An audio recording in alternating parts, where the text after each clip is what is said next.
The roads you take, decisions, options, resolutions, are the synonyms I searched up on Google.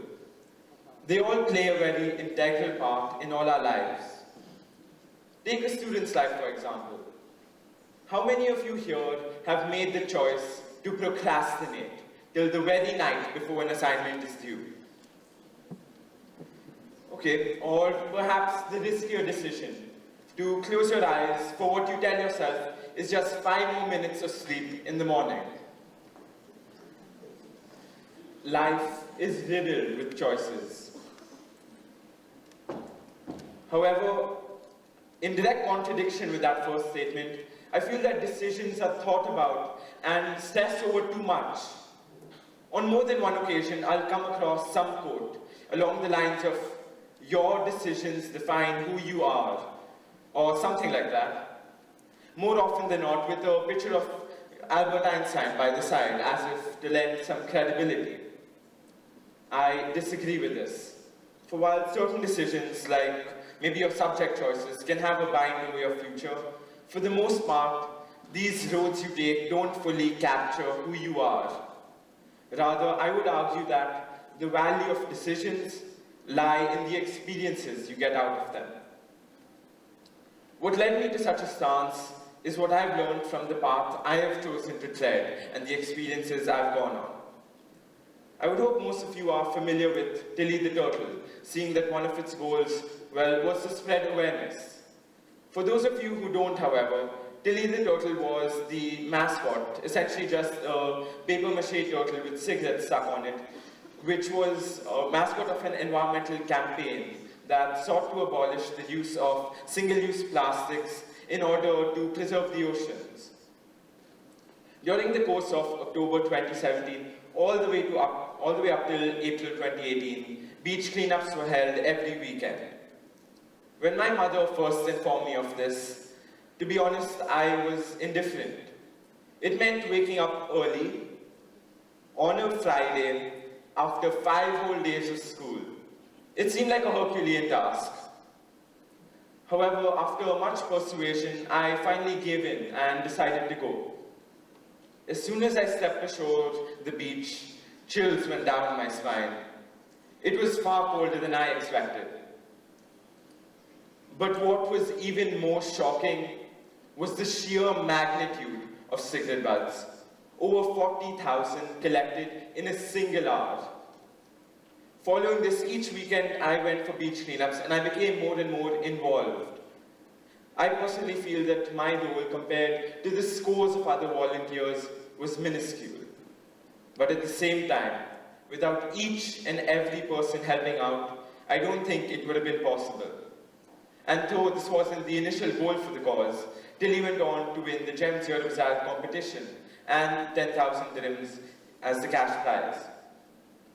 That initial decision to go for a beach cleanup was undoubtedly a good decision, as it pushed me out of my comfort zone, that is my bed on a Friday morning. And it opened my eyes to the dire situation in front of me.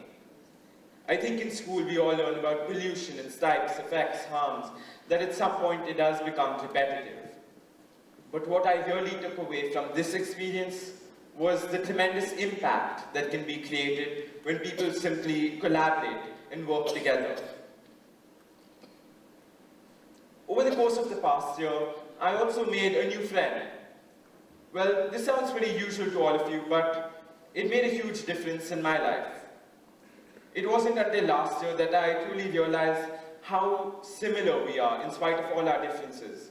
For example, our common love for swimming.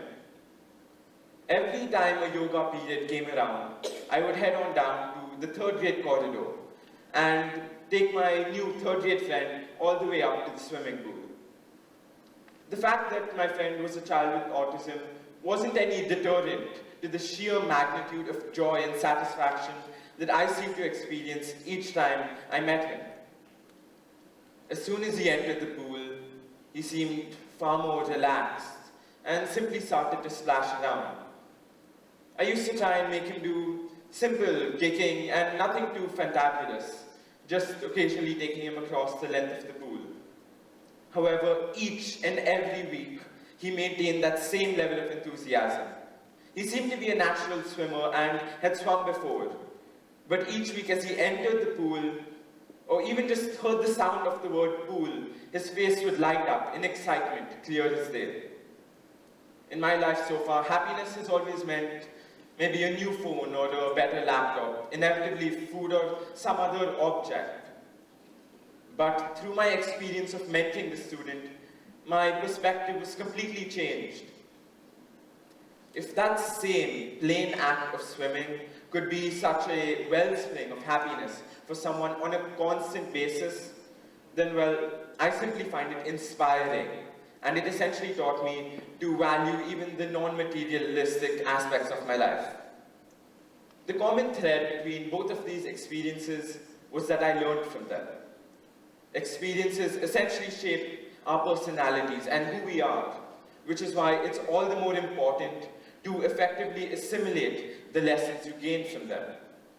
Therefore, after each experience, I encourage you to first simply reflect on it and pinpoint its defining moments, so that you can then abstract the key concepts and lessons from it and test them out in the real world.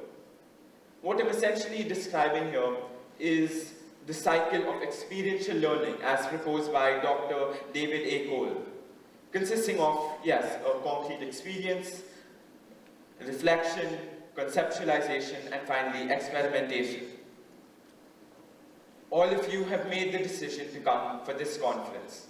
You essentially have an experience I hope you will never forget. If you had to take away one thing from my talk, I wouldn't say it's that you have to make your own paper-mache turtle or necessarily mentor a child, for you're welcome to do so, but rather simply have unique experiences. As with each experience comes the opportunity to reflect and conceptualize and to grow as an individual. Thank you.